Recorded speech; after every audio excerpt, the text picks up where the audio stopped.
Ja, velkommen til Claus' kanal. Vi har i dag en analyse af Plænen, som vi skal have lavet, og det er i dansk herude på HTX. Plænen er skrevet af Tue Frislund, hvis jeg husker rigtigt, ja, i år 2007. Og novellen den starter med, at manden, som er hovedpersonen og fortæller historien, står i sin dør og tænker over, hvorfor hun lige nøjagtigt har valgt ham. Og hun, det er en person, som han fortæller om i løbet af novellen.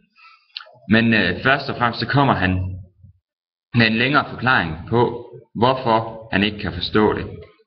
Og hvorfor han ikke kan forstå det, det er jo fordi han bor oppe på 5. sal. Og det gør han, fordi han ikke kan lide, hvis folk som Jehovas vidner kommer og banker på hans dør og forklarer ham om alt muligt. De plejer normalt ikke at tage hele vejen op til 5. sal af trapperne. Men i novellen, der er et hop i tid tilbage til første gang, hvor han så hende. Det var nede i gården sammen med hendes mand. De slog græsset på fællesarealet, måske for første gang det år. Fordi det var cirka knæhøjt, og hendes mand, han hedder Vagn. Og det ender med, at de begynder at anlægge et blomsterbed og alt muligt derude på det fællesareal. Og det medfører, at de anonyme beboere i boligblokken, at der er anonyme beboere i boligblokken, som ikke er tilfreds med det. Men der er ikke nogen, der gør noget ved det, og vores fortæller, han er faktisk glad for det, fordi han stalker dem. Han følger med i deres liv, som de udlever nede på græsplænen. Og det ender med, i hans flashback, at Vagn og konen kommer op og skændes, fordi han har kørt hendes badesandal over med plæneklipperen. Og det ender med, at Vagn han dør, måske et hjertetilfælde eller et eller andet. Hans øjne de popper i hvert fald ud af hovedet næsten. Men der er ikke rigtig nogen, der gør noget. Vores jeg-fortæller eller hovedpersonen, han sidder bare ude på terrassen og kigger på det. Han lægger mærke til, at der kommer en ambulance og afhenter Vagn, og ja, så sker der ikke rigtig mere. Så mister han ligesom noget at gå op i. Så efter der er et par uger, så banker hun, altså konen til Vagn, på en dør. Og hun siger, at han skal komme med hende, men det vil han ikke. Og det ender med, at han skubber til hende, og hun falder ned ad trappen, og der kommer ligger blodpøl ud fra hendes hoved, men måske så er hun bare hjernerystet, så tænker han, og går ind og sætter sig i sofaen, og håber på, at han får en ud af kroppen oplevelse. Men som sagt, det er en jeg-person, vi har med at gøre, men man får ikke det store ud af ham, og han bor på 5. sal sammen med hans kone, eller både, men det kommer jeg til. Miljøet, det er en middelstor by, med boligblokke, måske ligesom Holstebro. Altså, det kunne lige så godt have heddet Mor i trekanten herude fra Holstebro af. Og også sagt i referatet, så bor han på 5. sal. Det er fordi han godt kan lide at have overblik over området.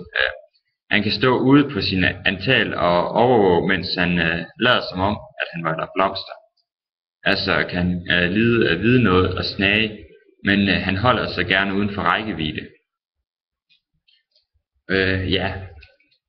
Men det, at Vagn og konen begynder at bruge gården, giver også vores jeg-person noget at gå op i, fordi det har han måske ikke haft før. Altså, hans og konens forhold har måske ikke været det allerbedste. Det har været sådan lidt dødt i det.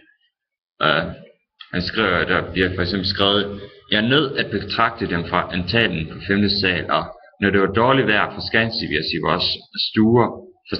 Forskansede vi os ikke i vores stuer. Vi klædte os på til lejligheden og troppede op på altanen. Og også det er ham og hans genbo, som stod ude og betragtede dem, stort set hver dag, når de var kommet hjem fra arbejde af. Og så er der en dag, hvor man kunne ligesom mærke, at der var noget i luften, at der ville ske noget. Og Vagn han sidder og spiser sild ude på altanen, fordi at det har han lige lyst til, fordi så kan han følge med i deres forhold nede på græsplænen.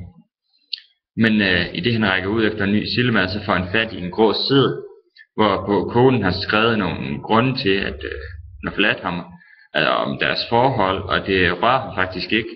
Det er rimelig udramatisk, mener han selv. Selvom de fleste nok ville mene, at det var rimelig dramatisk, men han gider hende ikke, eller har ikke noget at gøre med hende længere. Hans mål i livet er de to nede på græsplænen. Og det ender jo med, at Vagn han dør, og så springer man tilbage til, hvorfor vælger Vagns kone lige nøjagtigt ham, vores hovedperson. Jeg tror personligt, det er fordi, at hun har prøvet dem alle i boligblokken, eller i hvert fald alle singlemænd i bygningen.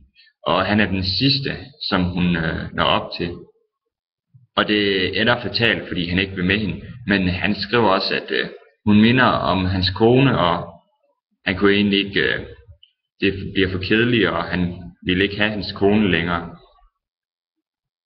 Men om jeg kan egentlig se lidt i det her i en form for novellemodel med, at ordenen der, hvor fortælleren og hans kone de er sammen, det var sådan spidsborgerligt liv, meget kedeligt. Og begivenheden det er, at Vagn og hans kone de så og græsset, altså det sker noget nyt. Og når strides, det er, at konen lægger mærke til, de anonyme sedler, og hun er måske enig i dem, at de skal bare passe sig selv og lade græsplænen være, mens at manden han er meget interesseret i det. Vendepunktet er, at Vagn dør, men konen har også forladt fortælleren. Og den nye orden er så, at fortælleren kommer til at slå kvinden ihjel. Han vil have en ud af kropoplevelse, altså der er sket noget helt nyt.